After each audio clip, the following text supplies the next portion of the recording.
welcome back. And pursuant to the order of reference received from the House on Wednesday, November 2nd, 2016, the committee will resume its study on M39, Immigration to Atlantic Canada. We have with us today from the University of New Brunswick, Mr. Ted McDonald, Professor of Economics. Welcome. And by video conference from the Canadian Taxpayers Federation, Mr. Kevin Lacey, the Director, and he's by video conference from Halifax. Welcome, gentlemen. And Mr. McDonald, the floor is yours. You have 7 minutes. Thank you. And thanks for the invitation to speak to you today and to share some of my thoughts on immigration in Atlantic Canada. I'm a labor economist. I've dealt with big data issues for most of my research life, and so a lot of what I'm going to be talking today is data related.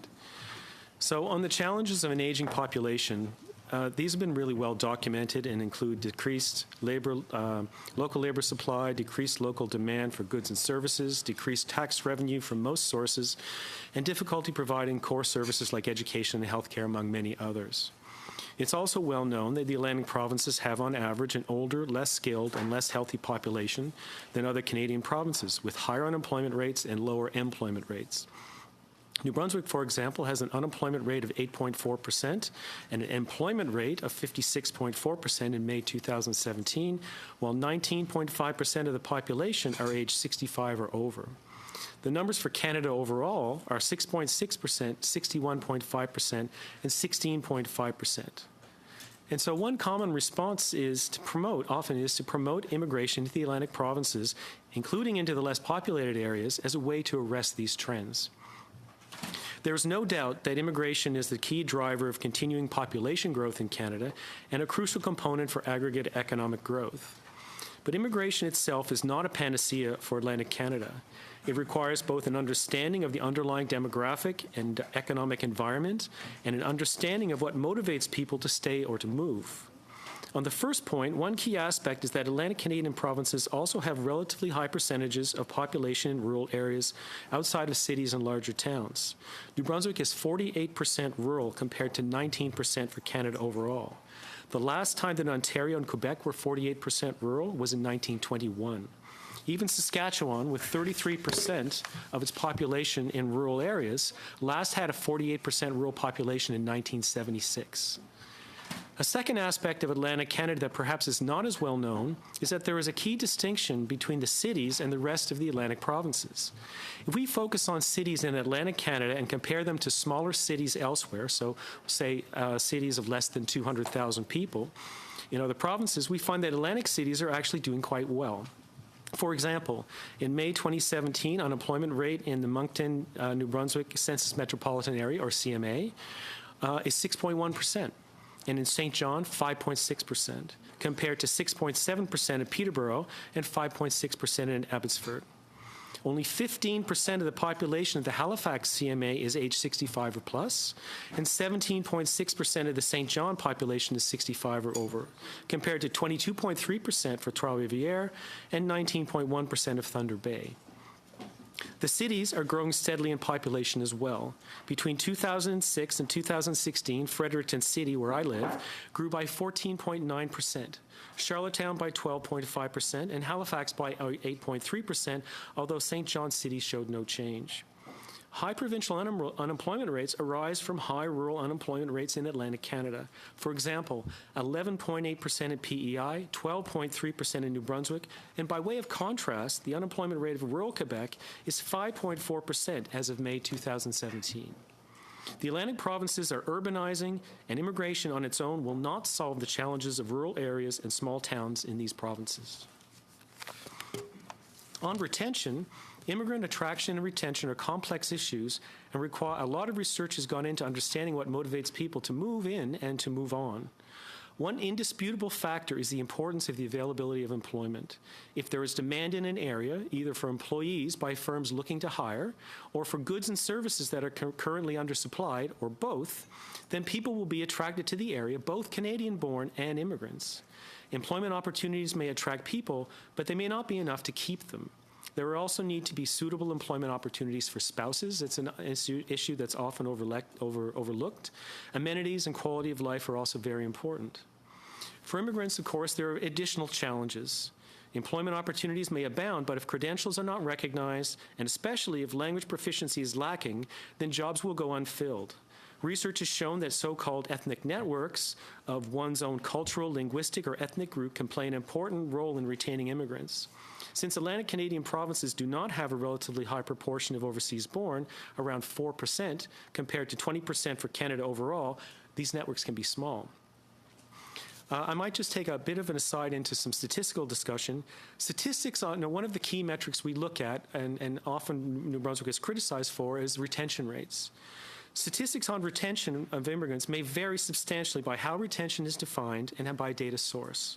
For example, retention statistics calculated based on landing records from IRCC linked to tax records will understate true retention, since a substantial number of immigrants who we've seen whose stated province of arrival in an Atlantic province will in fact never actually land in that province. One study for New Brunswick found that about 67% of provincial nominees whose intended destination was New Brunswick actually filed tax in New Brunswick after a year, only 67%. However, recent work by my team using provincial Medicare registry data finds that 5 years after registering for Medicare, more than 70% of immigrants from the UK and Europe, 67% of immigrants from Asia, and about 60% of immigrants from the Mideast and Africa are still resident in New Brunswick, still registered in the New Brunswick Medicare system. It should be noted that about 80% of immigrants to New Brunswick are choosing to locate in one of the three main cities. On increasing immigration to the region, others, I'm sure, have a lot more to offer in this question than I do, but I would like to emphasize that settlement agencies, integration policies, welcoming communities, and related services, though vitally important for retention, are of little value if there are not also economic opportunities for immigrants. On the Atlantic Pilot, one of the major criticisms of the earlier points-based system for 30 seconds, please. For federal skilled migrants was the immigration selection process was independent of the immigrant finding a job, meaning many skilled immigrants arrived in Canada to find their credentials were not recognized. And so I think the Atlantic Immigration Pilot goes some way to addressing that issue by linking employers with potential employment and immigrants. Why are these jobs not being filled locally when unemployment is relatively high? Well, two reasons: geographic mismatch and skills mismatch. Demand is likely to be high in the cities where unemployment rates are lower. High unemployment rates in rural areas arise from older, less skilled workforce who have lost jobs in forestry and fisheries, whose skills are not readily transferred. Thank you, Mr. MacDonald. Ms. Ludwig. No. Oh, sorry. Mr. Lacey, 7 minutes, please. Thanks for having me. For the past 27 years, the Canadian Taxpayers Federation has been fighting across Canada for three fundamental principles: lower taxes, less waste, and more accountable government. I want to thank the committee for inviting our organization to speak to you today. Over the last few weeks, you've heard from many voices in Atlantic Canada who have outlined the problems all too well. Our population has declined. We are aging, and the cost to provide public services is becoming unaffordable. The solution that many have put forward is to find ways to bring as many new immigrants to the region as possible. This is a laudable goal, but it won't work in isolation of other changes. Consider this. Between 2011 and 2016, over 31,000 more Atlantic Canadians have packed up and moved to other provinces, Canada, than moved into the region. And here's the problem. If we can't keep native-born workers home who have roots here, how will we ever retain newcomers who are mobile and can find better opportunities in other parts of Canada? Of course we won't. It's all about the economy. And the Atlantic economy is failing under high taxes, excessive regulation, a failure to explore our natural resources, and costly bureaucracies. Fix the economy and we can attract thousands home as well as others from around the world. We are not economically depressed because of our geography or because we possess a culture of defeat. No, it's because the economic policies promoted by Atlantic provinces in Ottawa, sometimes with the best of intentions, have failed to deliver the results they were intended. Let me tell you a story about what I mean. In this region, we have amongst the highest unemployment rates. Our young people are moving west because they can't find good, well-paying jobs. At any one time, we have almost 100,000 people collecting employment insurance checks. Yet in this region, we are bringing in temporary foreign workers into areas that already have lots of people without work. Why is this? The problem in part is created by a combination of the liberal use of the temporary foreign worker program and the abolishment of changes to tighten the employment insurance rules by both the Harper and Chrétien governments. Fish plants and other businesses have responded to the labor shortages by demanding more temporary foreign workers. Most immigrants have a path to citizenship and enjoy the same economic freedoms as Canadians, including the right to accept a better paying job. Temporary foreign workers have no similar bargaining power and are unable to climb the economic ladder. These workers have one option: work for the company that sponsored them at the pay on offer or return home. Former New Brunswick Premier Frank McKenna came before this very committee and argued TFWs needed a path to citizenship, and I agree. But a temporary foreign worker on a path wouldn't be temporary, and they would instead be like other immigrants.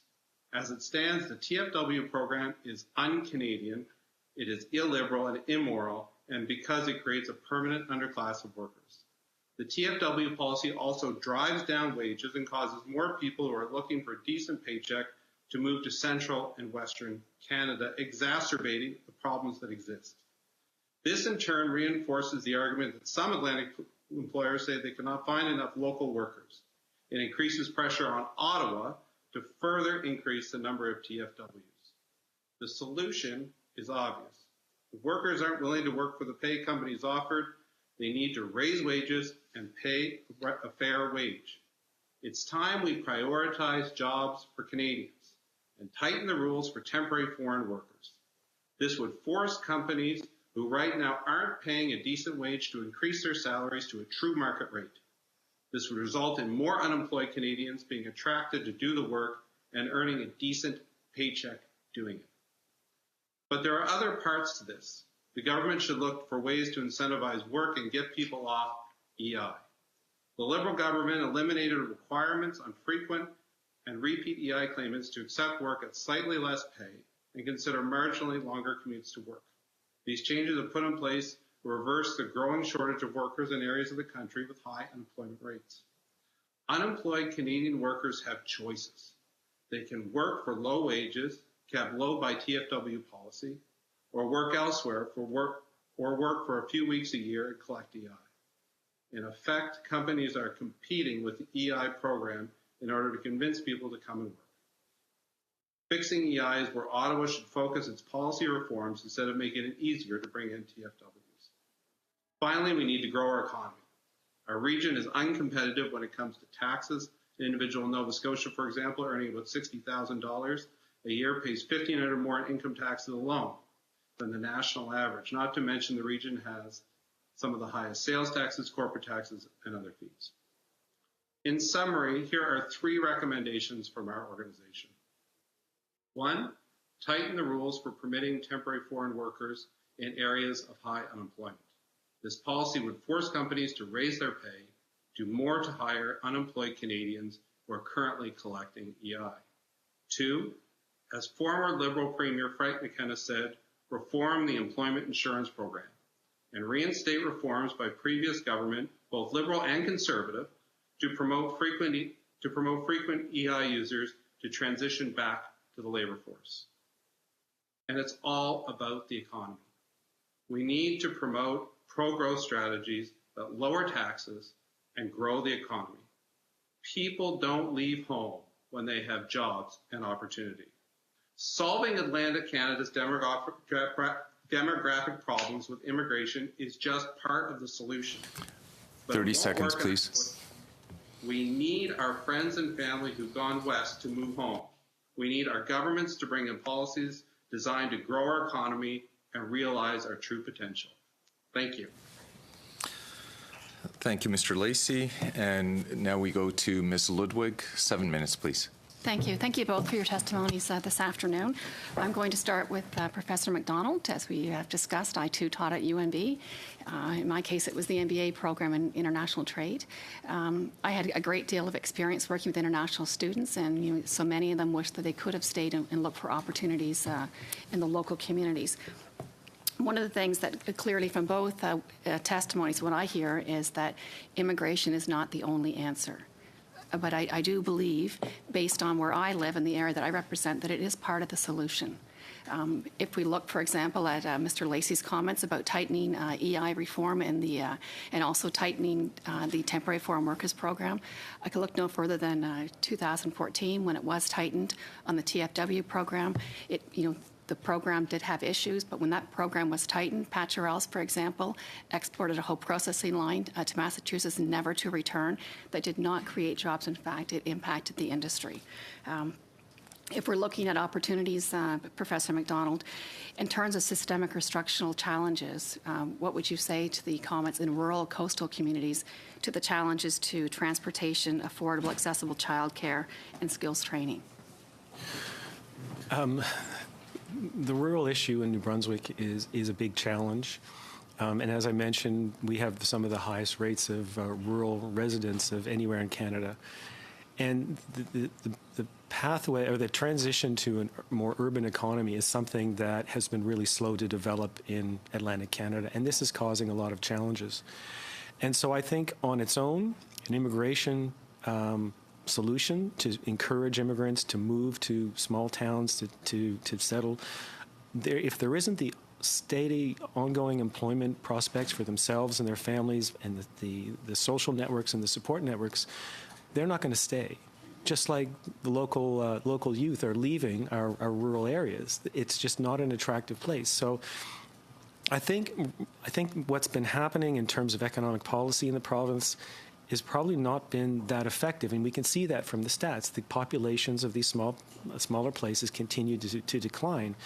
And so to address this, I think we need to move beyond an immigration policy, we need to move beyond a regional economic development policy, and we need a strategy that looks at what the real challenges are, what the potential is for these small communities. And it's not going to be a return to the status quo, I feel. But there are lots of other opportunities for these smaller communities to develop in tourism or on any other aspects because the forestry and the fisheries aren't coming back. Thank you. So looking, for example, at the area, I represent New Brunswick Southwest, which is very coastal in many areas, deep in the heart of aquaculture, fisheries. We have Connors Brothers, Ganong Chocolates, Patcherels, and Cooks. And certainly some of the work is seasonal. But some of the areas that I would like to stress to both of you would be not only in the lower skilled areas, it's also in the supervisory area. Recently there is a lot of work being done on the ground. So for example, on the transportation area, there is the Rural Links project that we're trying to get off the ground locally. If we look at affordable, accessible childcare, I mean, the government did just recently announce the $7 billion for that. But the other area truly is in the skills training. It's so easy, I think, to sit in Ottawa and when policies get developed and not taking into the geographic, parameters when it comes to making policy. It's so easy to sit back and say a person within a 100-kilometer radius, they should be taking those jobs. Well, if there's no transportation, if there's limitations there, these are coastal communities. Many of the jobs are on islands, but in the meantime, when we're all fighting about the policies and the best one to fit in, we have employers that are not able to expand or grow. And one of the things I clearly hear from employers in my region is the opportunity that they do see strengthening the structural barriers and also increasing immigration that is employer-led. On specific tasks, specific skills, and growing the two. First and foremost, New Brunswickers would always be the first option. And I can also give an anecdote, as I hear constantly often from the Canadian Taxpayers Federation about cutting taxes. As a small business owner in the riding, even to cut corporate taxes, Mr. Lacey, that does not increase our sales. We need more people to be in our province, more people to be buying, more policies that are in place for being more innovative and more diversified. Immigration is an important aspect of that, and it could even be opportunities for migration. So In terms of the immigration policy itself, I'm just wondering, Mr. Lacey, are you speaking on behalf of your 5 or 6 members, or did you actually get a mandate and a policy set forward by all of your membership? In terms of the position that you're putting forward here. West, I know her area very well. And I know the issue she speaks about at Paturel very well as well. The jobs last year, a job ad for Paturel last year advertised jobs at $11.25 an hour and $13 to $13.95 an hour. These are very low paying jobs. And so defending a policy that sends people from, that promotes workers from elsewhere coming to take jobs in an area of her riding, which has a very high unemployment rate. Mr. Lacey, I'm certainly not promoting foreign workers to take local jobs. If I can just finish, because you raised the issue for the honourable member. That you don't have to believe me on this issue. In fact, the Auditor General, who's from her home province, raised this in his very own report, where he said very clearly that 80% of fish processors, many of whom are laying off workers at the same time they're using workers from the temporary foreign worker program, which is why it needs to be reformed. As for, I'm just going to cut in because I don't have much time left, Mr. Lacey. In terms of the temporary foreign workers program, we'd be better off to drop the T and just have a foreign workers program where there is a path to citizenship, and also help those that don't. I mean, $11 an hour is not very much money to live on. I 100% agree. But there are so many people in my communities that also focus on the opportunities for skills development and are looking forward to that. If we look at the area of manufacturing, it has doubled since the signing of NAFTA. But in terms of technology, it has increased exponentially, and we've not kept up with that.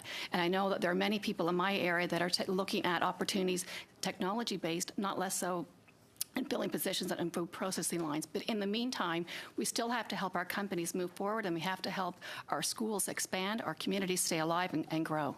Thank you. Thank you, Ms. Ludwig, and the time is up. Mr. Tilson, 7 minutes, please. Thank you, Mr. Chairman. I'd like to introduce a motion to the committee that is relevant to this study, and which I'd like to spend some time on, and I hope other members will as well. This study of Atlantic Canada, of immigration to Atlantic Canada, is most important, and I therefore would move, Mr. Chairman, that given that this study is important, there are numerous motions that have been moved at this committee that have not yet been voted on. There are 2 studies which require the committee to finalize reports, that there are a few remaining days left in the sitting of this Parliament, that the Minister of Immigration has only appeared before this committee once to talk about. He hasn't talked about this issue, Atlantic Canada, nor has he talked about other matters of urgent public policy important for us to consider. I therefore move, Mr. Chairman, that the committee reschedule the remaining meetings on the study related to Atlantic Canada immigration, and that the committee hold hearings in Atlantic Canada in the upcoming summer months, and that the remainder of the time this committee has in this sitting be used to complete our 2 outstanding reports and have all moved motions voted on. Thank you. If I may proceed, Mr. Chairman. I first of all want to say... Point of order, and maybe a clarification. Mr. Chair, I don't believe we received notice of motion with respect to this matter.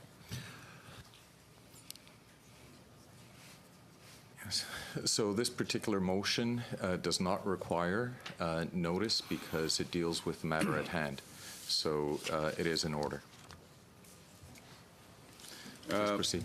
Thank you, Mr. Chairman. I first of all want to say to all members of the committee, because I get the impression that you think that members of the opposition don't care about Atlantic Canada. And I just want to tell you a little bit about my personal background that shows that I do care about Atlantic Canada.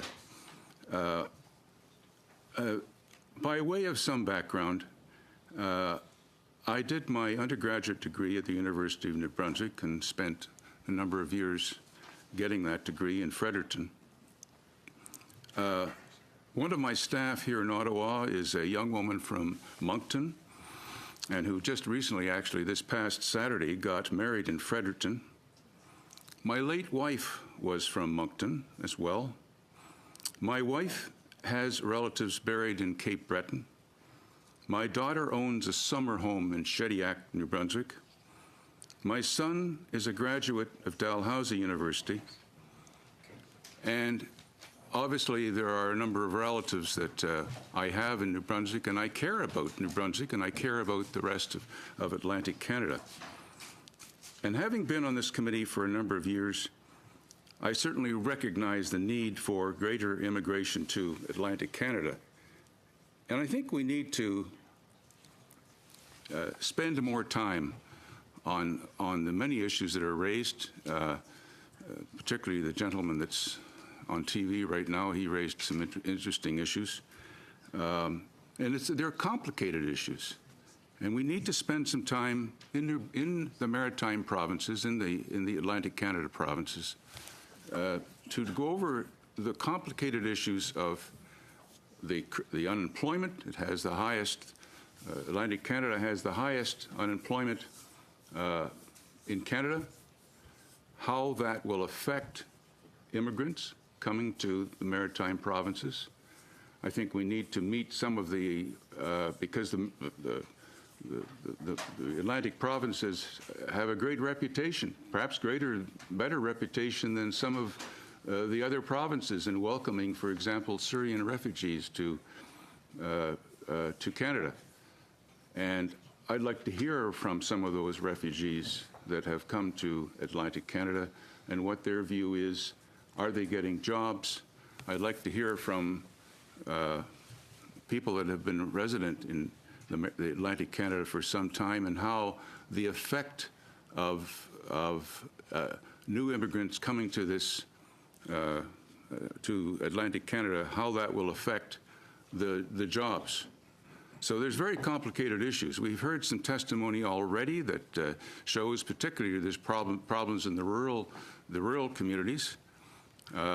Obviously, there is a need for, my friend across the way mentioned a need for temporary workers, and that's true. But I expect we also have a need for full-time employment.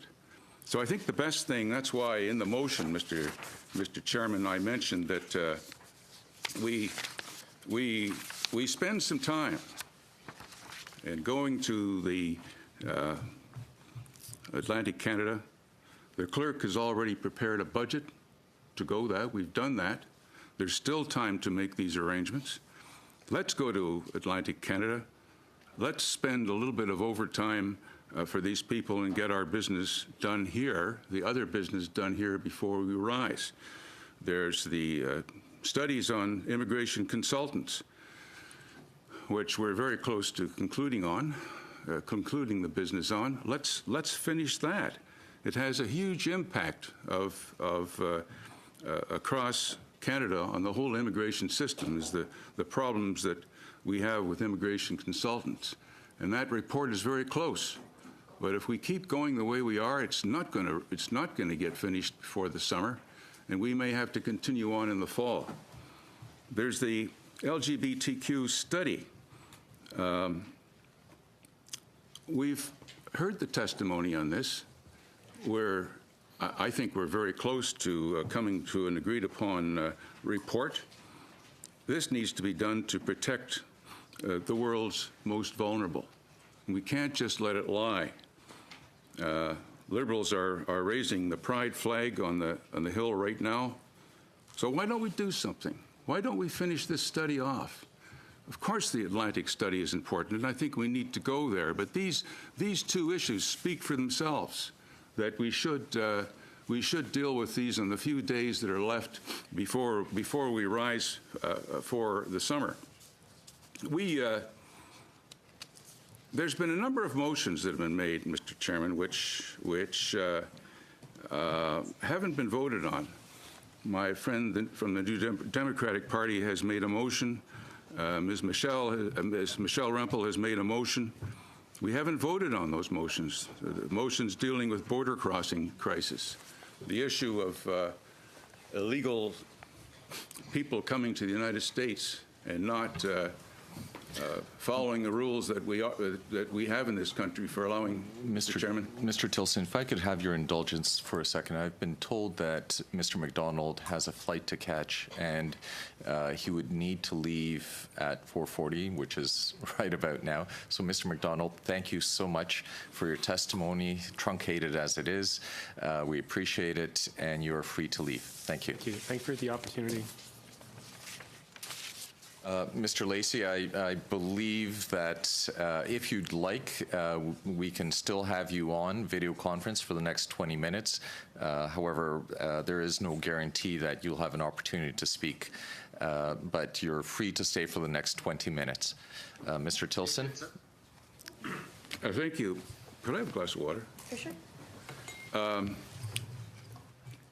I mentioned the border crossing crisis, that there was a motion that was made on that, and that was the debate was promptly adjourned by the government of members. And at the very least, we should be able to vote on this topic, even if we don't have debate.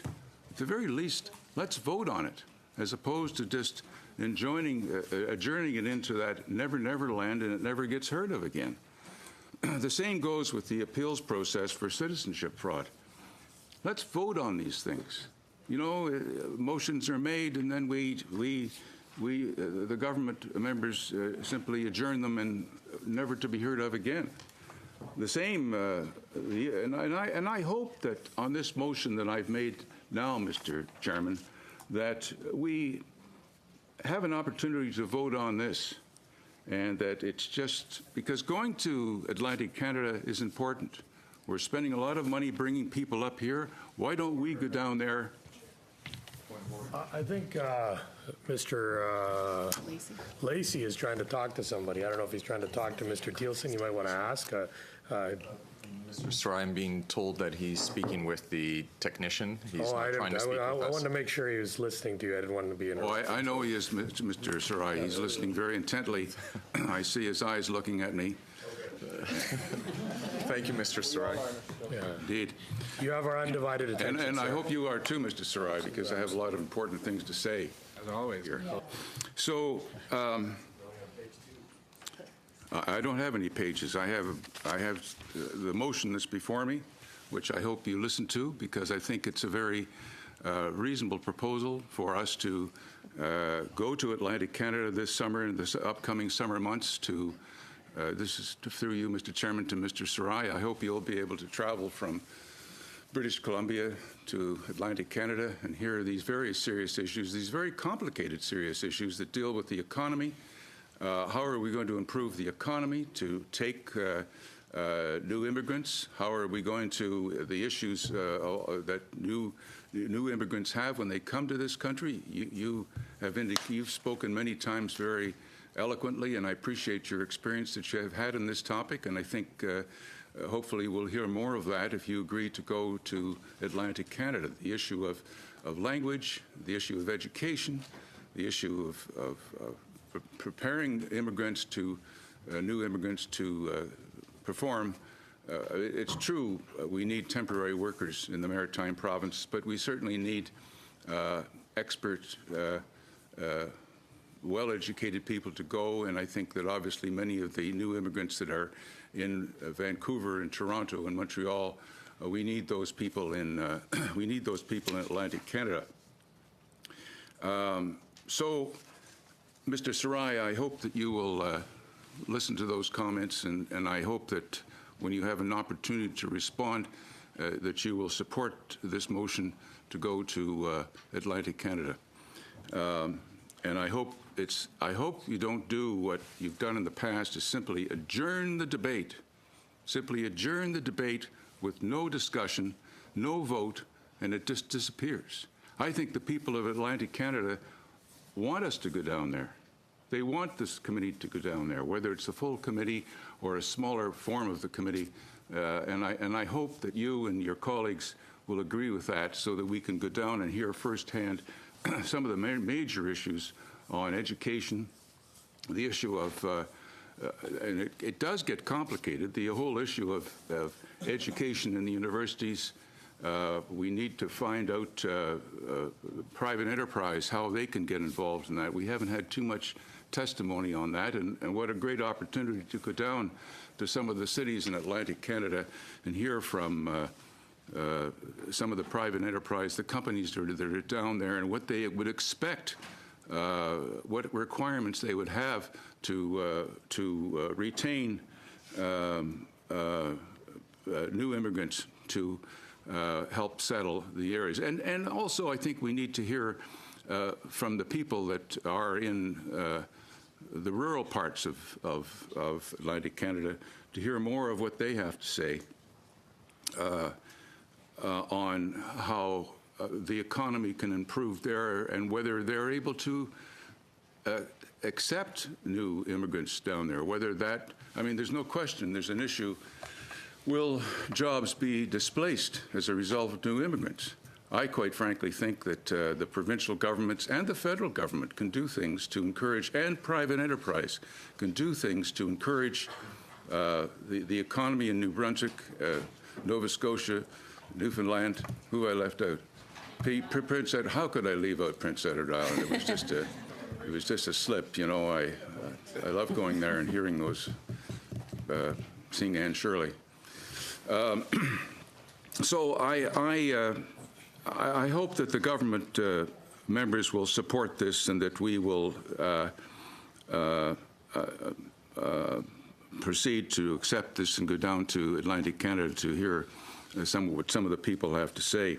So, and I guess the other issue is, why are the government members simply adjourning these debates on these topics, the topics of the border crossing crisis, the appeals process for citizenship fraud?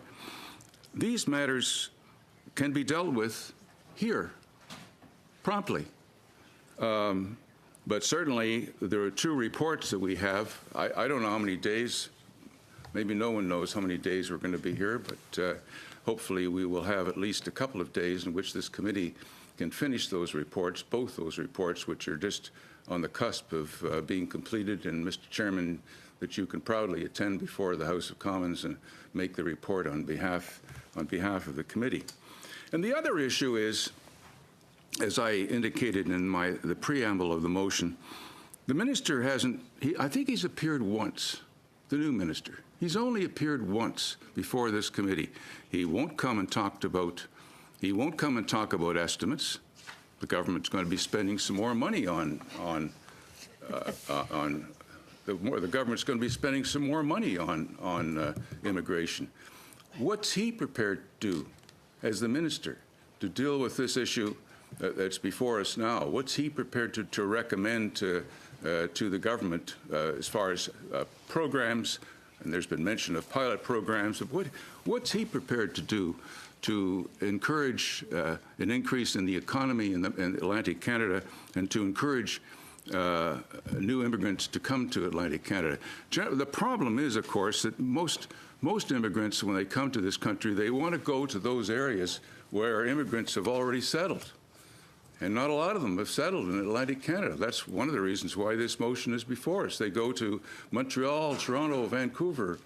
I don't know of other areas, but generally the major cities in the rest of Canada. So why aren't they going to Halifax? Why aren't they going to Charlottetown? Why aren't they going to Fredericton? You know, I suppose the people that are there can tell us firsthand, which is another reason why I believe we should go there. So, Mr. Chairman, I strongly recommend that the committee review this motion. I can't believe it's going to take much motion. I mean, they're the ones that brought the motion. The work has been done by the clerk. She has a budget that's ready to go. We could go in the summer months upon agreed upon dates in the summer months. I'm sure witnesses would much rather are going there to talk about these complicated issues as opposed to coming up here or indeed appearing by television. So, and the other issue, of course, is I can't emphasize more. Why can't we finish these two studies? The LGBTQ study, why can't we finish that? The testimony is in.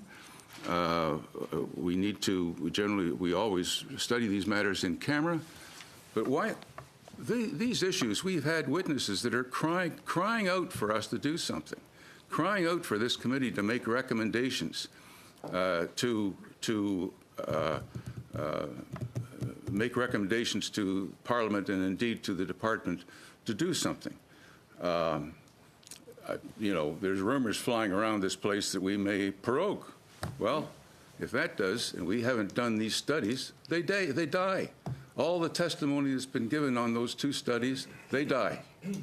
I suppose it's possible a committee could make a motion to have them come forward again in the fall. I suppose that's possible. It has happened before, but right now, if they prorogue, those studies die. And those people that have come to this committee and given very emotional testimony, particularly on the LGBTQ study, will be most upset that we allowed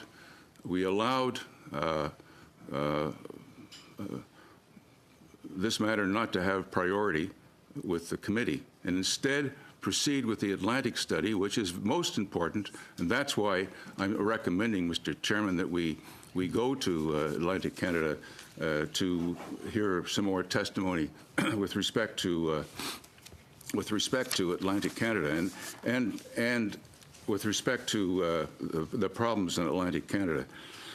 The same goes with the immigration consultants. We've heard a lot of testimony about that, and it would be a shame if that study just died.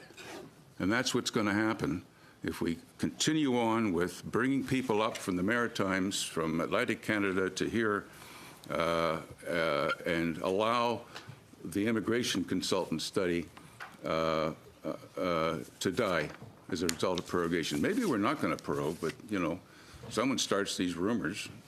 Mr. Chairman, you've heard these rumors. And certainly not started them. No, you haven't started it. But we'll wait. You mentioned it many times. Indeed, you have. But it's something we have to keep in mind because the immigration consultant study has had a huge impact. On all of Canada. So, you look at the issues that have been before us, and members have whispered to me, you don't care. You don't care about Atlantic Canada. Well, that's just false, and I've given the reasons why I do care about Atlantic Canada. I wasn't born there, but I lived there. I was educated there. I'm aware of the issues because my family still owns property there, and I'm concerned about the economy of Atlantic Canada, as are all of us in this committee. So I believe that we could quickly put forward a plan as to which cities we could go to cover as many areas as possible. I don't know how many meetings it would take, but if we go down there, we could spend considerable time hearing from the people from Atlantic Canada. Do they want new immigrants? Do they want to improve the economy? Do they want to have more jobs? And how can we do that? How can we receive immigrants? How can we receive them and welcome them into the committee? They're experts on that. They have a great reputation now. How can the economy be improved? Sure, we had Premier McKenna show up and he gave us some comments, but I'd like to hear from the people. I'd like to hear from the residents. I'd like to hear from the residents of Atlantic Canada and what they have to say. People that are working there, people that are unemployed. I'd like to hear what they have to say. I'd like to hear from the temporary workers that work in the lobster factories. What's going to happen to them? And how can we improve those jobs? How can we continue to improve those jobs? Are we simply going to put people Are we simply, if we don't do something, there's an issue, will they be going on welfare? So it's very fine to hear, with all due respect to the witnesses before us now, it's very fine to it's very fine to hear from these experts, but I'd like to hear from the people. Ms. Rempel has a few words. I think I'm next on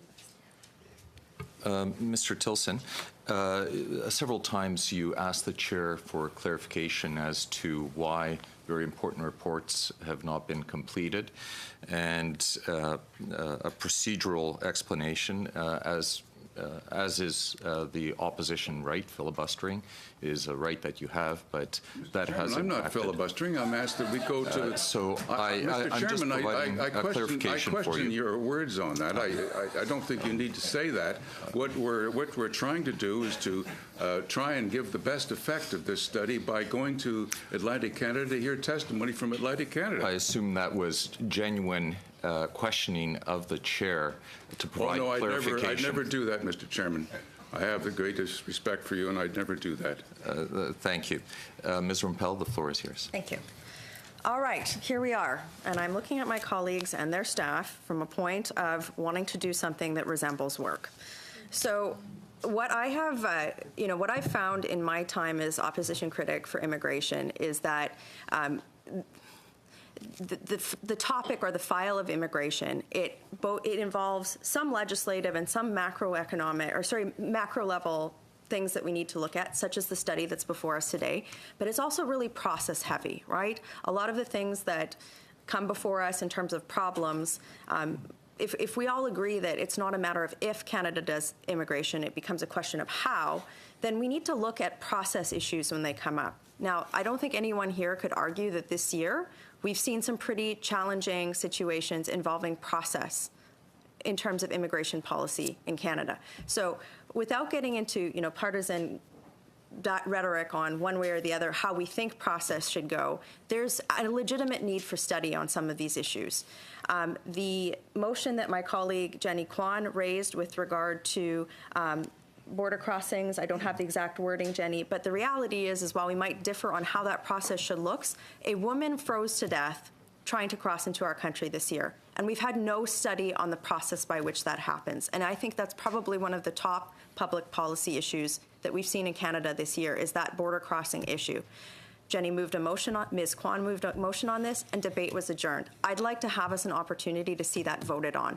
Similarly, we spent a lot of time on C6 this week with regard to the appeals process for citizenship revocation in cases of fraud.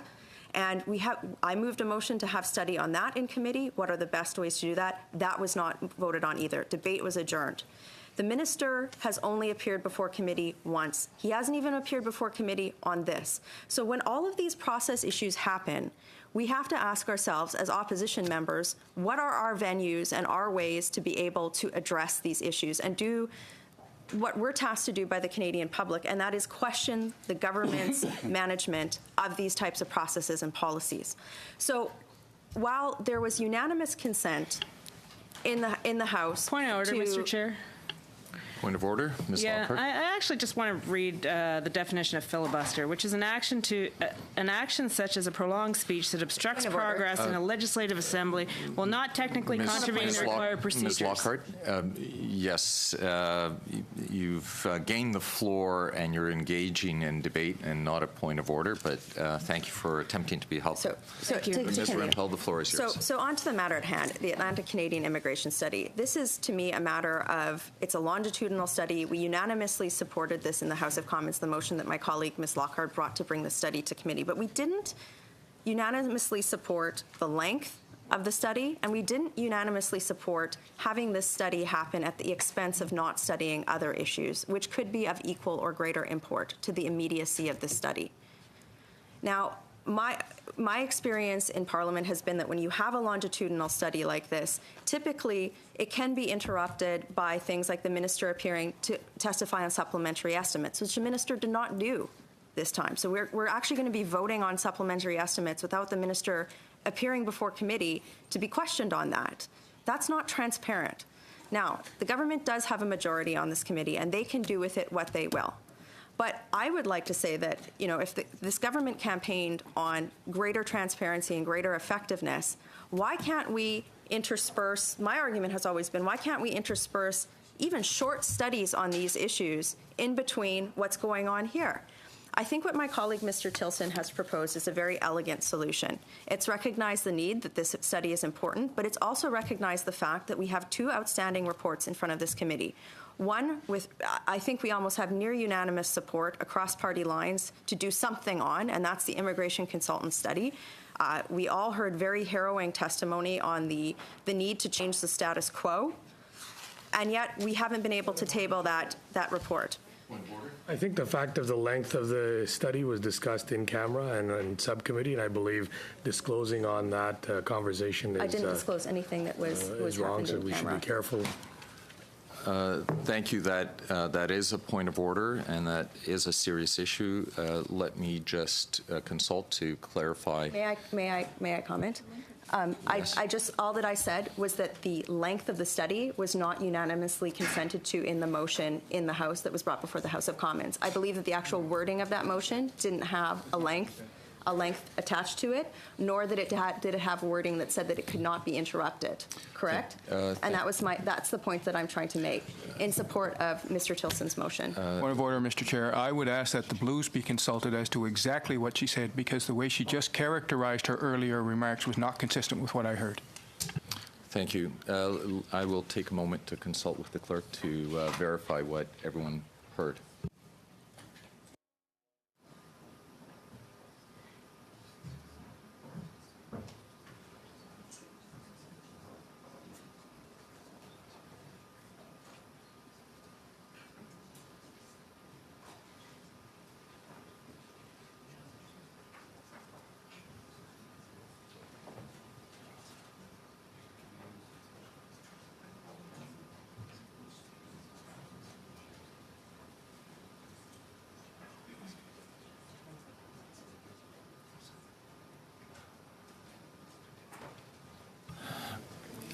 Thank you. I will reserve judgment on this serious matter for now.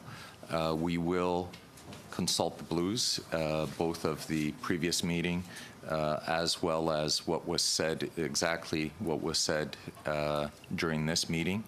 And I will then get back to the committee with my judgment on this issue. Ms. Rumpel, please continue. Just in terms of that, to reemphasize the point that I just made, my intent was to show that because we're talking about a motion where we're talking about the scheduling of this study, I believe that in the original motion that was before the House of Commons, there was not a length given to it.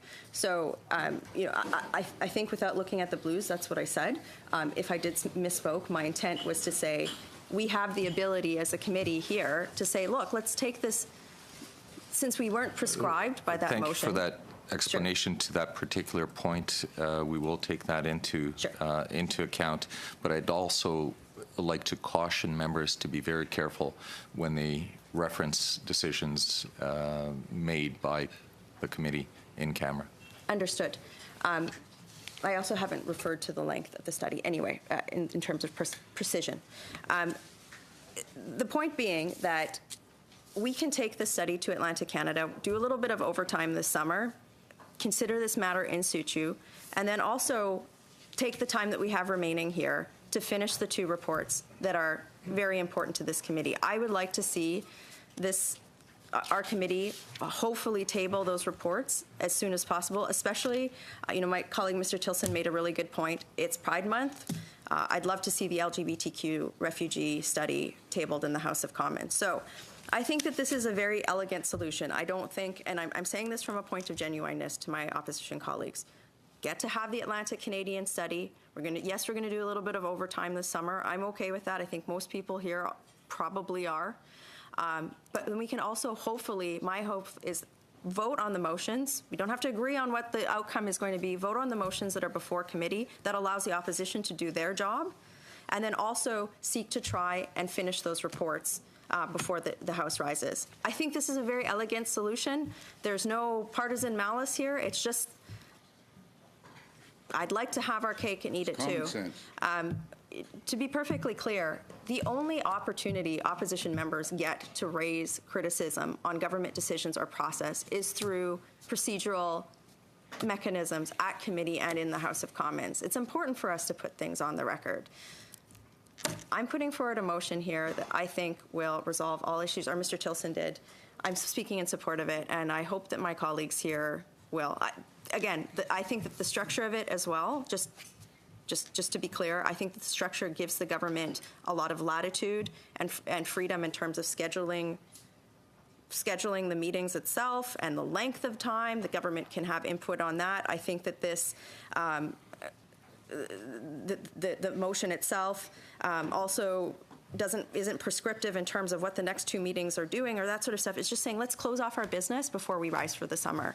And I think that this makes a lot of sense, and it's coming from a spirit of cooperation. So I hope that my government colleagues will, even if we need to break for like 2 or 3 minutes so they can consult with staff or whoever needs to be done, that hopefully we can have a positive decision on this.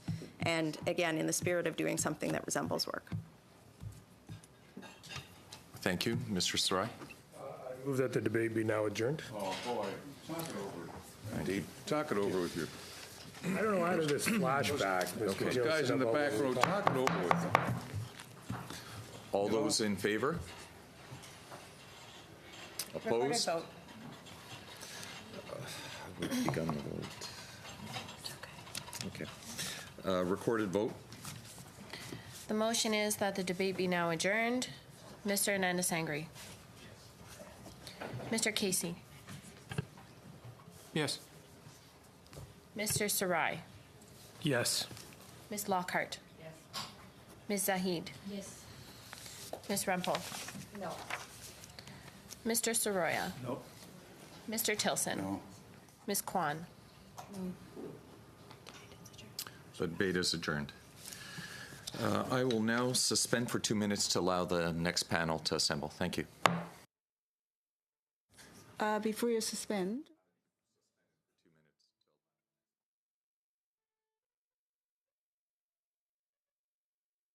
Mr. Chair. Okay, well, I'll ask the point.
We'll resume our meeting and Point of order, please, Mr. Chair.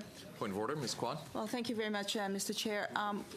The last panel, there was one individual, Mr. Ludwig, was still actually on the screen here with that first panel. And as the motion was moved by Mr. Tilson, and at the end of that discussion, when the motion was moved to adjourn the debate and a vote had taken place, I believe then the procedure ought to be that we continue with the speakers list. And I actually didn't get to have my 7 minutes, and you adjourned the panel before I had my chance to ask my questions, and then the panel was then dismissed. So I've lost my 7 minutes. As members know, 7 minutes in this committee is very precious, and 7 minutes that I won't be able to recapture to ask questions of the panel. So I ask for clarification with respect to that procedure, Mr. Chair, and how we might rectify that. Yes, Ms. Kwan, as you know, especially in the cases of video conference, we schedule those facilities for specific times, and sometimes there is a little bit of leeway, but most of the times there isn't a lot of leeway. We were scheduled originally from 3:30 to 4:30, and by that point we had gone over and we had the next panel who had been scheduled for 4:30 who had been waiting a significant period of time. To just clarify your questions on that. Well, Mr. Chair, notwithstanding though, the first panel and the witness with that first panel was still on the video conferencing, and so he didn't get cut out because the time had run out. And so in that process, my point is this, Mr. Chair, I've been shortchanged 7 minutes with respect to that, and this had happened in another meeting, and I was advised that I lost my 7 minutes because the panel had been dismissed.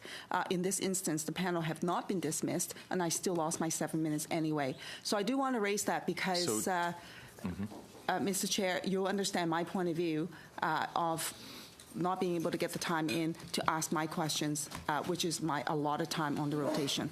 So, Ms. Kwan, on page 1031 of Rules and Procedures, chairs do have the leeway when unexpected circumstances arise to make those sorts of decisions.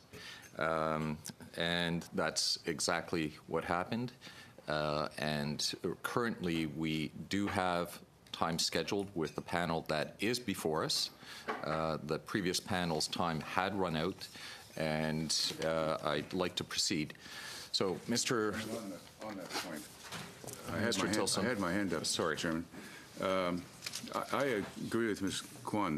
The witness had not been dismissed. And because the witness had not been dismissed, I believe she has been robbed of her 7 minutes of questions. And there's no reason why that issue needs to be dealt with. I assume the witness is now gone, but somehow she's lost her 7 minutes. And as far as I'm concerned, the issue was still alive. You dismissed the one witness, but you didn't dismiss the second witness. In fact, my instructions were that the technician be informed and the witness be informed that once we ran out, that he's free to listen to the debates, but that he is dismissed. With respect, sir, I don't think you dismissed him. However, if you'd like to appeal my decision, Mr. Tilson, you're free to do so. I appeal your decision. Okay. Mr. Chair, on a point of order, just want to point out that, Mr. Chair, MP Ludwig began at 4:23. Mr. Kevin Lacey would have begun at 4:17. James McDonald would have begun at 4:10. 4:10. The sorry, committee Ms. adjourned Kwan, at 5:06, and there were 4 minutes vote. left, Mr. Yes. Chair. Just want to put this on the record so that And we're clear. we will proceed with the vote.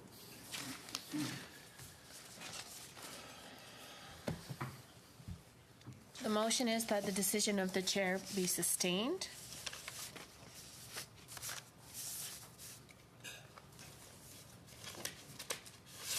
Mr. Anandasangri? Yes. Mr. Casey? Yes. It is. It is. Mr. Sarai? Yes. Ms. Lockhart? Yes. Ms. Zahid? Yes. Ms. Rempel? Because I'm a believer in Bosch and O'Brien, yes. Mr. Soroya? No. Mr. Tilson? No. Ms. Kwan? No.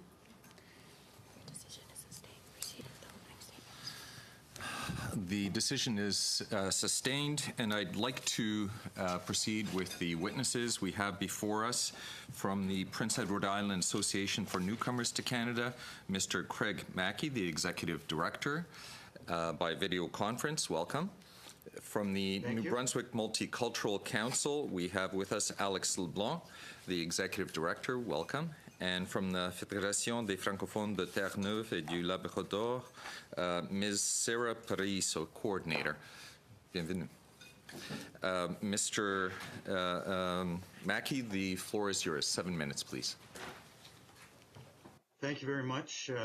Appreciate the invitation to participate in this discussion about immigration in Atlantic Canada.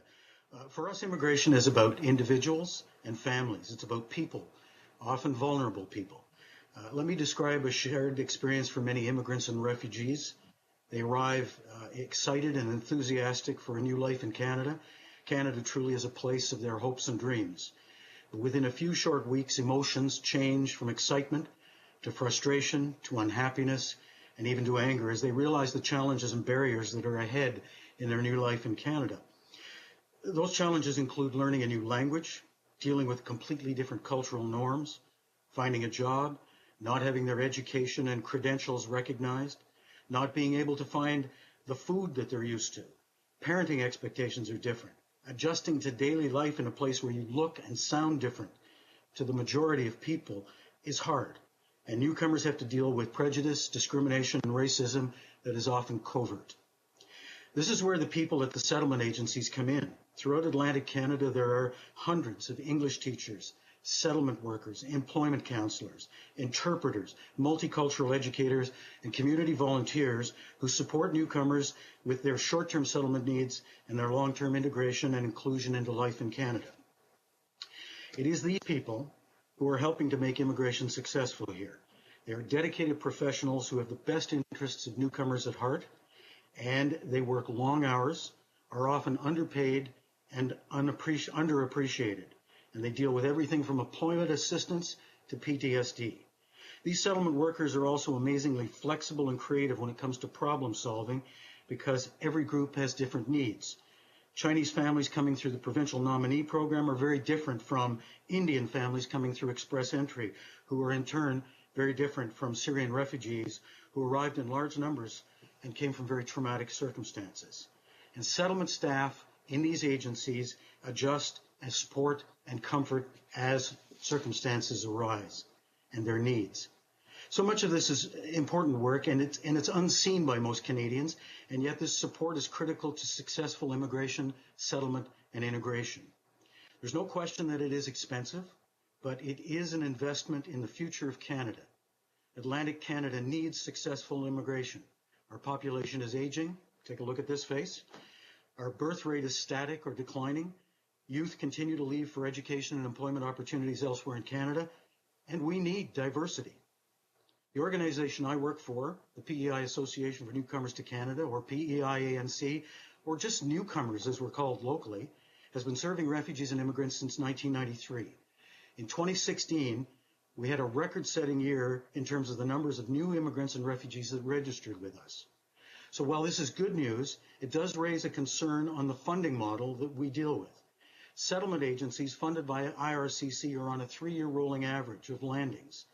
That's all well and good when those landings are consistent year over year. In smaller locations where numbers may vary, we can go through a couple of years of low landings and then have a big year. Meanwhile, we've had cuts to our funding and laid off staff, and the 3-year rolling average doesn't catch up. We've just been through this. Our funding was cut in 2015 by 17%, $250,000 for this organization, after 2 years of low arrivals. Then in 2016, we had huge numbers. but we don't have the staff to support it. So I think it would be good to look at a funding model that would be a combination of the 3-year rolling average and looking at a minimum standard for a level at which staffing and funding would not drop below. PEI-ANC delivers a variety of settlement and integration services and programs. You can read the details on our website, peianc.com. We offer an online guide for newcomers in 7 languages. We average over 30,000 unique visits a month, with people staying over 3 minutes per visit. PEI is a small place, and we have the good fortune to work with partners that include the French Settlement Agency, CIF, or La Coopérative d'Intégration Francophone, the language schools at Holland College and Study Abroad, the PEI Connectors Program for newcomer business people, REDE, and hundreds of other agencies and organizations with whom we partner to make our island a more welcoming place for newcomers. We're also part of a network of settlement agencies in Atlantic Canada called ARISA. That's the Atlantic Region Association for Immigrant Serving Agencies. We have representation from all 4 provinces. We provide support for each other, and we organize professional development opportunities for staff. In the past few years, we've had professional development sessions for refugee workers, settlement staff, employment counselors, and community connections people. PEI has experienced rapid growth in terms of becoming a more multicultural place. In the past 10 years, at this association alone, we've registered more than 14,000 newcomers from over 130 different countries. Our culinary landscape is one of the most obvious changes. We have more international food choices than ever before, and newcomers are working in almost all sectors of the economy. Several years ago, Mandarin rose to become the 2nd most spoken language in Prince Edward Island. Thanks to funding from the province, we also have 1 settlement worker dedicated to supporting temporary residents, temporary foreign workers, international students. The main focus of this role is an educational one, and to help these temporary residents find a pathway to permanent residency. Currently, that 1 settlement worker has a caseload of 1,400 people, about 400 active at a time. One area that we see is concerning is support for multicultural education. As we work to help established islanders deal with the changes in population, as we help them welcome and work with newcomers, it's important that we have the resources to deliver cultural sensitivity training and diversity education. At one point, we had 2 educators. With cuts, we now only have 1, and we no longer deliver multicultural education to public schools. PEI is changing because of immigration, and it's mostly a good change. But as with all changes, there are challenges. We are part of an historic shift in the life of this island. We're proud to be helping new and established islanders by bringing people and communities together to support settlement and inclusion. Thank you so much. Thank you, Mr. Mackey. Thank you, Mr. Mackey. Mr. LeBlanc, the floor is yours. 7 minutes. Thank you, Mr. Chair, and thank you to the committee members. As a relatively young New Brunswicker, this is an issue that is very important to me. I believe deeply in our region's capacity to turn our demographics around. We have proven our ability to innovate and think outside the box in the design of the Atlantic Immigration Pilot, and now we must build on that momentum and develop other innovative options. Just as wise financial investors will diversify their investments, we need to diversify our interventions for the Atlantic region, as we don't yet know what will be the game changer, and we certainly need a game changer. We know, of course, that employment is critical to retention, but if employment alone led to retention, we would not be here. There are other powerful dynamics at play, such as welcoming communities, education, the presence of ethno-cultural and faith communities, access to culturally appropriate services, and the pull towards family and social networks in other regions. It's clear that the status quo in our approach to date has not produced the result we want. Retention rates continue to fall in the 60 to 70% range across Atlantic Canada, although there are a multitude of factors that lead immigrants to leave our region. I believe the real keys to retention lie within our cities. This is a central point that I want to make today, and in a moment I'll share why I believe this is the case and how we might test whether cities can get us a better result. For many good reasons, immigration is controlled federally. However, integration takes place locally. This strikes me as a design challenge that we need to acknowledge and address. Of course, the federal government must ensure the system has checks and balances, but this can be done while also providing more flexible options to provinces and cities to select the immigrants that match their economic, demographic, and linguistic realities. A one-size-fits-all approach has not worked and will not work. If we want a better result, we need a new paradigm. We've had promising results over the past decade with the Provincial Nominee Program and more recently with the Atlantic Pilot. Both streams facilitate a more targeted approach to economic immigration. On May 29th, you heard from Laurie Hunter, Director of Economic Immigration Policy, who stated, under the PNP, participating provinces and territories develop economic immigration streams tailored to their labor market needs and nominate candidates based on their ability to contribute to the regional economies. It has contributed to higher numbers of immigrants arriving in Atlantic Canada in recent years. For example, in 2005, only 1.5% of new immigrants to Canada were destined to any of the Atlantic provinces. By 2014, that percentage more than doubled to 3.1%. Although this is a trend in the right direction, immigration traffic to the Atlantic still falls well short of the proportion of Canadians living in the region. We represent 6.6% of the population and received merely 3.1% of new immigrants to Canada. The PNP, though, is proof that a nominations approach increases traffic to our region, but we still have work to do on integration and retention. I can't help but wonder, what if we gave our cities the opportunity to nominate newcomers through piloting a municipal nominee program?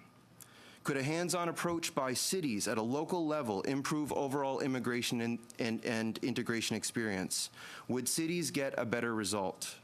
I believe they might, and I certainly believe a nomination process driven by cities is worth testing. Once again, we need to diversify our interventions. The Atlantic Pilot is a great step, but it will not in and of itself change the demographic trends. We need bold interventions. The population crisis in our region is not simply a demographic challenge, it is indeed an economic one. Ray Ivany put it well in his committee remarks when he said demography in this case is not simply a tracking of age, it is a fundamental change to our province's ability to be successful on a long-term basis. With an aging and shrinking workforce, we hear time and time again from businesses in New Brunswick that access to workers is the #1 challenge. The Conseil économique de Nouveau-Brunswick, representing nearly 1,000 Francophone enterprises, and the New Brunswick Business Council, representing 25 large businesses from various sectors, continually underline that access to labor is one of their largest challenges. Exacerbating our workforce woes, New Brunswick's labor force is set to see 110,000 permanent exits over the next 10 years. To put this into perspective, this represents 1/3 of our entire labor force permanently exiting. Proof that businesses are struggling has been demonstrated by the rapid uptake to the Atlantic Pilot in our province. To date, 235 employers have completed an expression of interest in the pilot to fill a total of 1,700 jobs. New Brunswick has an allowance of 640 for 2017. 120 New Brunswick employers have already made 232 job offers to foreign nationals in 3 short months. Employers are stepping up along with the provincial government, settlement agencies, and yes, our cities. New Brunswickers resettled over 1,600 Syrian refugees, the highest per capita across the country, and our cities played key roles in coordination, public messaging, and service delivery. In fact, Fredericton, Moncton, and St. John fall within the top 4 cities across the country for highest per capita numbers. To date, our retention rate from the Syrian community is over 90%. Broader community involvement in this case has led to better integration, a greater sense of belonging, and I expect improved retention. Over the past 4 years, Fredericton, Moncton, and St. John have all created staff positions dedicated to immigration and population growth. They all have strategic plans to grow their community through immigration. They all lead IRCC-funded local immigration partnerships. The capacity of our cities to organize and execute on immigration has never been greater. At the end of the day, immigrants are choosing employers, neighborhoods, communities, and schools. They're choosing municipalities. We have to be bold and creative and committed in solving this economic and demographic conundrum. It is clear we need to try something different. What better time than now, and what better place than the Atlantic region to pilot a municipal nominee program? Thank you very much. Thank you, Mr. LeBlanc. Madame Paricio, 7 minutes, please. 7 minutes. Monsieur le Président, Mesdames et Messieurs. Mr. Chair, members, my name is Sarah Parizo. I'm the coordinator of the Francophone Immigration Network in Newfoundland and Labrador, of which the Federation is the umbrella organization. And I'd like to begin by thanking you for your invitation to appear today and to give us a sense of what our Francophone community means when it comes to immigration and the Atlantic Pilot. As you're aware, perhaps, the Federation is working for the development and recognition of Francophone and Acadian communities in Newfoundland and Labrador. Francophone immigration is a key issue for our Federation that has been working since 2007 in this area in cooperation with your government. Francophone immigration is one of our community's top priorities, which featured in the new comprehensive plan for Newfoundland and Labrador in 2014-2015. For over 500 years, our small communities are across 3 regions and far spread out, distances of over 802,100 kilometres. I don't need to stress that this geographic size is a problem for us. Since 2011, 1.1% of our population is immigrants and 25% are bilingual. Given the small size of our community, it's crucial for its survival that the programs and immigration trends not be additional factors to the reduction of our demographic weight, but on the contrary, that it supports its development. Multi-year investment in the provinces and territories by IRCC is an important step in the development of our communities through immigration. And thanks to that, we have been able to establish long-term partnerships with stakeholders, employers, chambers of commerce, Anglophone organisations that work in those areas. Recently, we also celebrated initiatives undertaken by your government to facilitate recruitment of temporary skilled workers by the reintroduction of the Francophone Mobility Program and other changes that were brought to the Express Entry Program that favours candidates that speak French. This is a project that has enabled Newfoundland and Labrador to welcome over 440 immigrants in 2017. With the launching of the pilot project by our governments last spring, we were overjoyed to see a clear undertaking to increase Francophone immigration and the retention of Francophones in our provinces.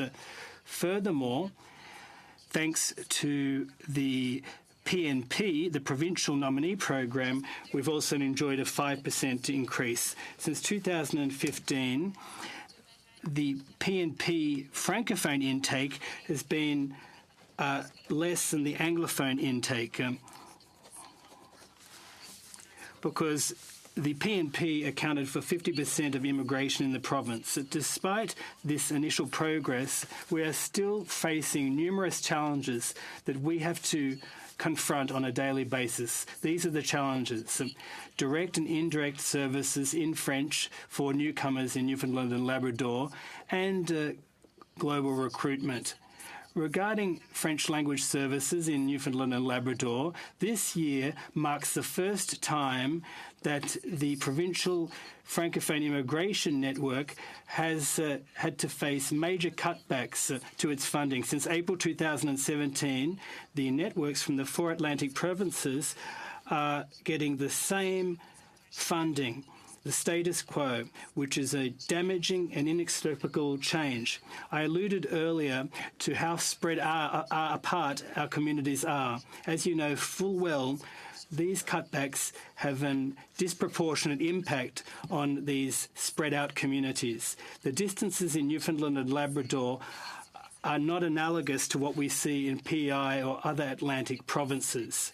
Moreover, in Newfoundland and Labrador, since April, we have one single direct service provider available in the French language for newcomers. We have a mentorship program in Saint-Jean for those looking for a job. Once again, these far-flung regions remain without services. The lack of services in French has meant that our communities and provinces are disadvantaged vis-à-vis other provinces that are able to welcome new Francophone settlers in their minority Francophone settings. Among the numerous accomplishments, we've seen that direct information services for communities are funded by the Canadian government in every other province of Atlantic Canada except Newfoundland and Labrador. Moreover, language assessments for newcomers simply do not exist in our province. As a result, we've seen that new Francophone newcomers are going to far-flung areas in order to pass their French language test in order to become Canadian citizens. So they have to travel far. As a result of the lack of direct services, we are not getting enough funding to promote our province, the Atlantic region, and the Acadian and Francophone communities. These were cutbacks made in 2012. If I can give you the example now of Saint-Pierre and Miquelon, it's a particular region in our province. It's 25 kilometres from France. And unfortunately, under the current agreement, we cannot promote our province because it is not a Canadian territory. And we are losing an opportunity to recruit because residents of Saint-Pierre-Miquelon are very familiar with our province. And this is a major retention factor. And we mustn't forget that they're used to the climate and love hockey as well. However, we can't go there because it's too expensive. I didn't understand what you said. 20 seconds. Thank you very much.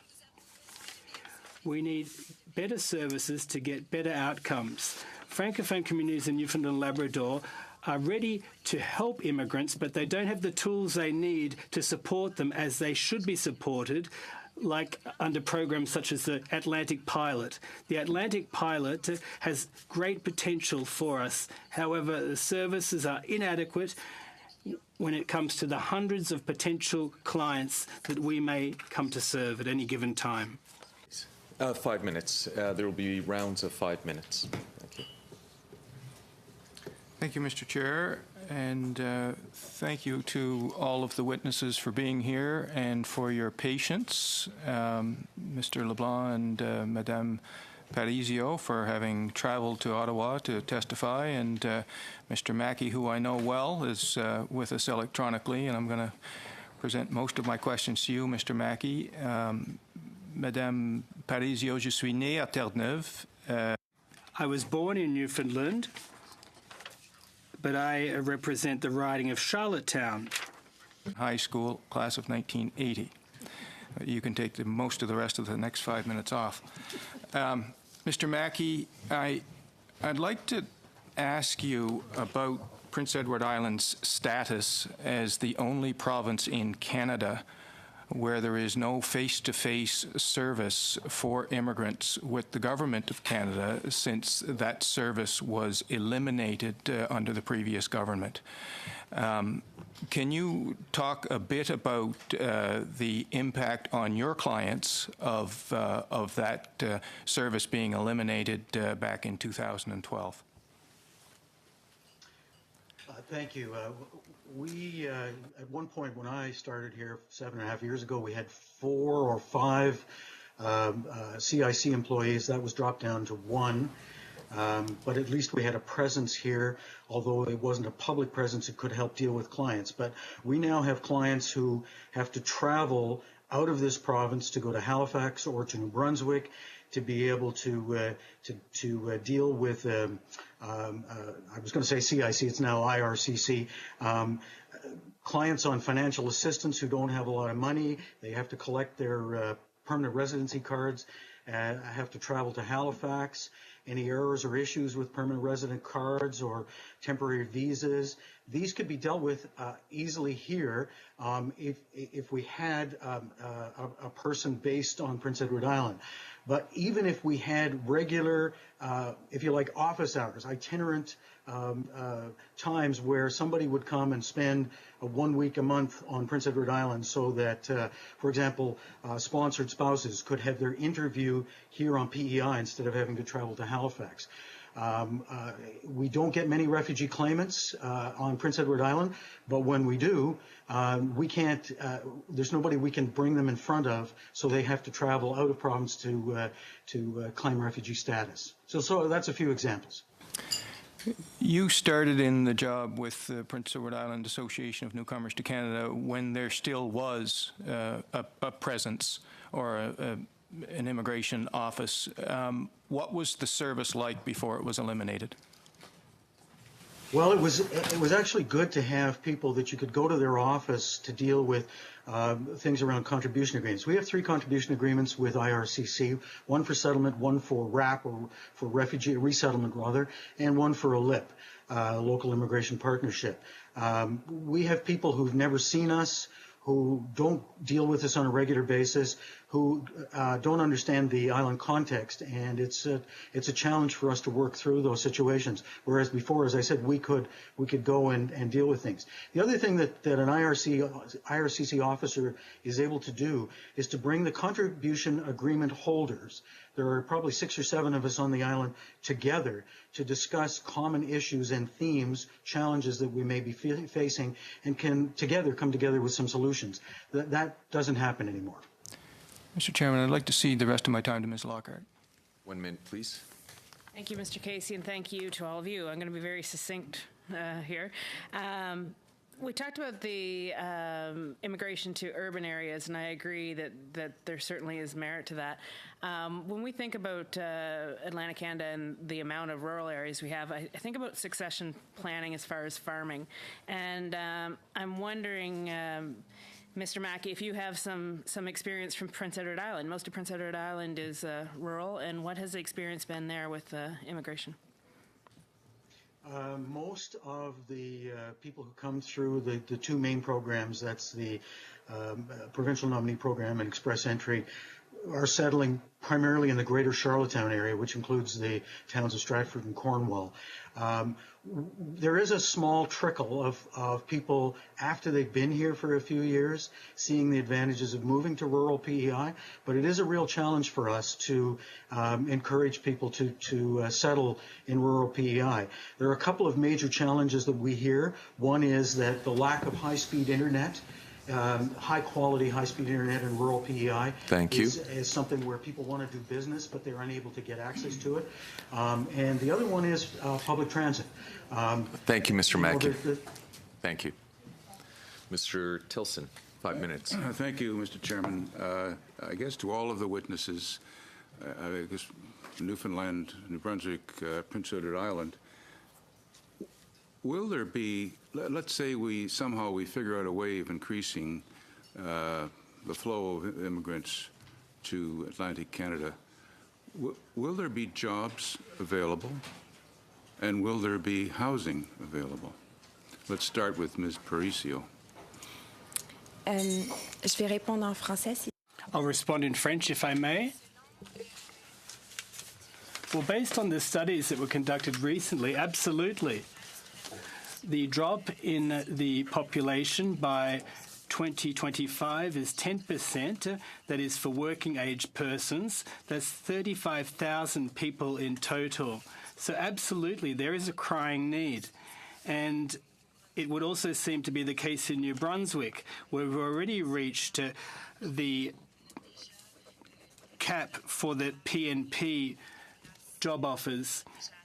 We've already exhausted that, and it's only been in the last 3 months. So I'm absolutely convinced of that. When it comes to housing, it is indeed a challenge, but there are new models on the horizon that we could take a look at, including many homes that are occupied by elderly persons but are otherwise empty aside from just one or two people living there. So there might be a possibility to build housing for seniors, which would mean free up more housing for new immigrants.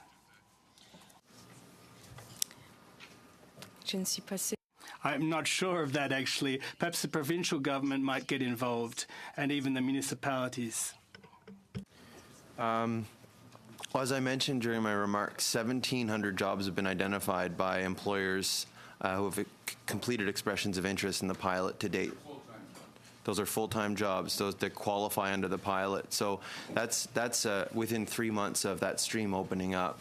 And I think what we have here is a disconnect in terms of certain sectors are having trouble finding workers in New Brunswick.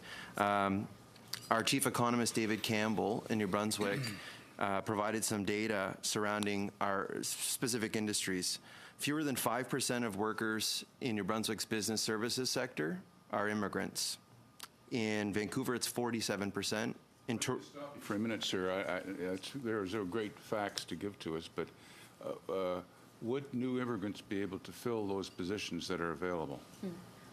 As I explained, 1,700 jobs have been identified as unfilled. I understand that, but would new immigrants, if we were to somehow figure out a process of getting new immigrants to come to, I think you're speaking on behalf of New Brunswick, would those jobs, would new immigrants be able to fill those jobs, which I trust some of them are technical jobs, you have to have education, technical capabilities, would they be able to fill those jobs? Yes. I mean, how do you know that? Well, because employers will seek people that have the skills. They'll screen for employees just as any employer would hire and recruit employees that meet the qualifications for that job. So these employers are doing that process internationally. So we'd only accept people with those requirements to come, immigrants with those qualities to come to New Brunswick? Well, that's the premise behind the Atlantic pilot, is that they're coming to address an immediate labor market need. Thank you, sir. Mr. Mackey? Right now, about 60 to 70% of our clients in our employment assistance service are finding work. We have growing sectors in Prince Edward Island in bioscience and in aerospace who have high demands for highly educated and experienced employees. And frankly, new immigrant businesses are starting up through the provincial nominee program, and they're hiring. So yes, I think that there's both a demand, and as we're seeing, we're able to supply them through our employment assistance process. We have issues. Mr. Chairman, how much time do I have? You have 30 seconds. Wow. Mr. Chairman, through you to anyone, we'll try with Mr. Mackey. In Ontario, for example, there's issues of language, there's issues of education for new immigrants. Those problems would presumably exist in other words, issues of transition. How would Prince Edward Island handle those issues? Well, we have Home College, which provide. Unfortunately, the time is up. Perhaps you can answer that in a written form so that we have the benefit of your answer for our study. Ms. Kwan, 5 minutes, please. Thank you, Mr. Chair. Before I begin with my round of questions, I just want to actually register this on the record. I actually don't support us moving into 5-minute rounds instead of 7-minute rounds. I was asked for an opinion, and I offered an opinion. I wanted us to stay on 7-minute rounds for this panel, to which we would be able to complete within our time slot. The government members and the chair actually decided that this is what we will do. With that being said, it is the chair's prerogative. I lost 7 minutes already in the first round, and I lost 2 minutes in this round. So I can't say I'm happy about that. And people talk about disrespecting and not wanting to get into the study. The opposition matters too, in terms of what our voice is and what we want to bring forward and what is important. So with that, Mr. Chair, I will go on with my questions. I'd like to ask Sarah this question. Sarah, you mentioned about the need for adequate programming and services. And so to that end, what would adequate programming services look like to you? What it is that you think is required to make those programs successful, and to that end, to make it successful for the provinces to which we wish to attract immigrants, and particularly to support bilingual immigrants?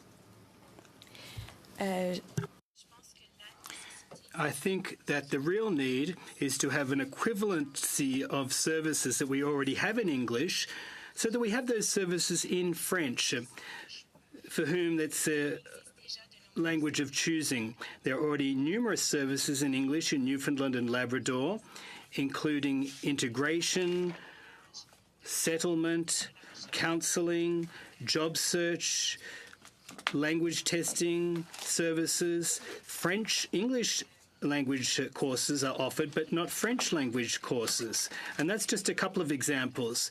Across the whole area of integration, including pre-arrival, there's pre-arrival services that are available in other provinces. That would be crucial that we have those too in our province.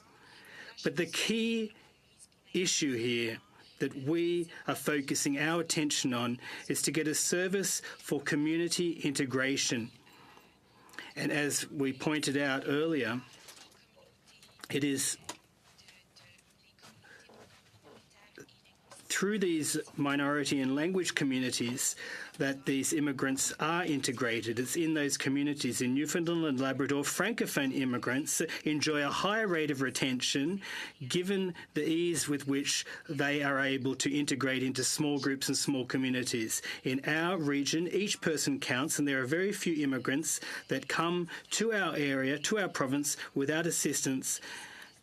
However, if we don't have enough funding to assist them in this process, we'll lose them, and immigration will become, in fact, zero aid for our community.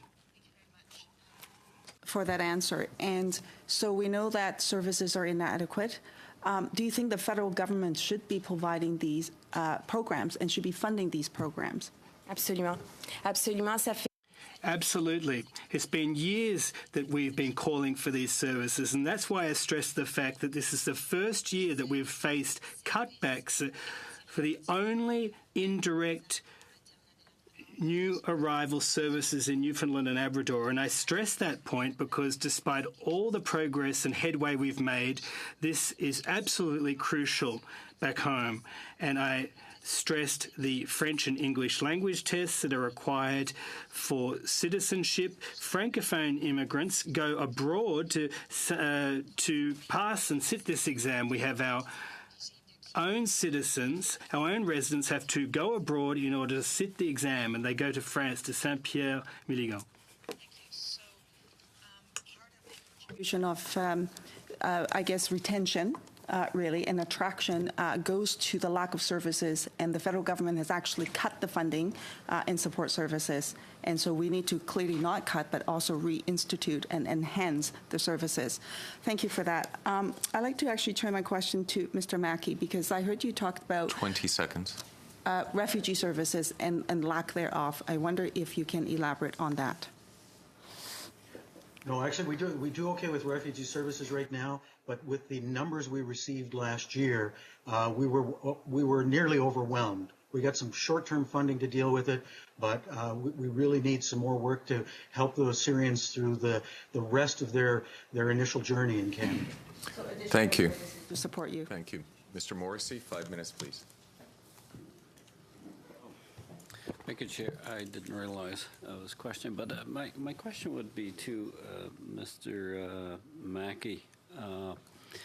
From the Prince Edward Island situation as it relates to rural Prince Edward Island, would you agree that temporary foreign worker program supports a lot of seasonal jobs in the rural economy that are filled by, in Prince Edward Island's case, by islanders? I don't know how many temporary foreign workers are currently in the province. We do support those who approach us for service. And as I said, we have currently about 1,400 on our caseload. Many of them do work in rural PEI, in fish plants, and on farms. And a lot of these foreign workers are now in small rural communities, are now purchasing homes in these areas where they would like to, as they move into a path of permanency, to make these small communities their permanent homes. Are you aware of that? Yes, we've in fact been helping them. Some employers are interested in the Atlantic Immigration Pilot Project, and they're applying to get their workers with whom they've been working for years in some cases into this program so that they can get them permanent residency, and they will make for great citizens in this country, I believe. So you would agree that the Atlantic Growth Strategy can go a long way to growing the population in small rural communities across Atlantic Canada and Prince Edward Island in particular? I do. I think it is a good pathway for us to pilot and to find out how we can quickly get some of these temporary foreign workers into more security by becoming permanent residents of Canada. Monsieur? 3 minutes. Yeah, well, you may have talked. I would like to, there was an earlier witness that gave evidence before this committee. You would not be privy to it, but in my opinion, gave a very simplistic generalization of the landscape of Atlantic Canada as it relates to the reasoning for temporary foreign worker program to exist. And what failed to recognize that a lot of these seasonal industries, without access to temporary foreign workers, without that labor supply to top up their local supply, without that, a lot of jobs in Atlantic Canada would be in jeopardy. Could you, from your landscape, from your viewpoint in Prince Edward Island, could you comment? Because in my opinion, he made a very generalized statement that really proceeding down that avenue was unrequired. That one way was simply to continue to raise the wage, recognizing that in the seafood processing industry, it is a known fact worldwide that seafood processing will move to an area of lower wage. That's why the European Union brings people in from the Eastern Bloc countries. Scandinavian countries do as well. And here in Canada, in fact, the U.S., the state of Maine is now competing very aggressively with Atlantic Canada on processing because they have access to a much broader temporary foreign worker program than we have in Canada. Could you comment on that? We know from our experience that fish plants, farms, the trucking sector, and so on have been unable to fill the vacancies that they have with the existing population, and that's why they've sought to keep their businesses going by accessing the temporary foreign worker program. So I hear from these business owners that it's a valuable program for them. And as I say, I think the Atlantic Immigration Pilot is going to show how these people can become permanent residents, which is what most of them want to be. They've come here to Canada, they like Prince Edward Island, and they'd like to keep working where they are. They like the work, and they're very happy where they are. Could you also comment on the fact that without the temporary foreign worker pool, that a lot of jobs filled by Atlantic Canadians and 10-second response. Prince Edward Islanders would be in jeopardy without the complement of foreign workers to allow these companies to run efficiently? I don't think that there's a competition there. I think they go together. Thank you. I'd like to thank the witnesses for their testimony, their insights, and their patience today. And with that, the meeting will suspend for a couple of minutes to move in camera to continue on our draft report.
you.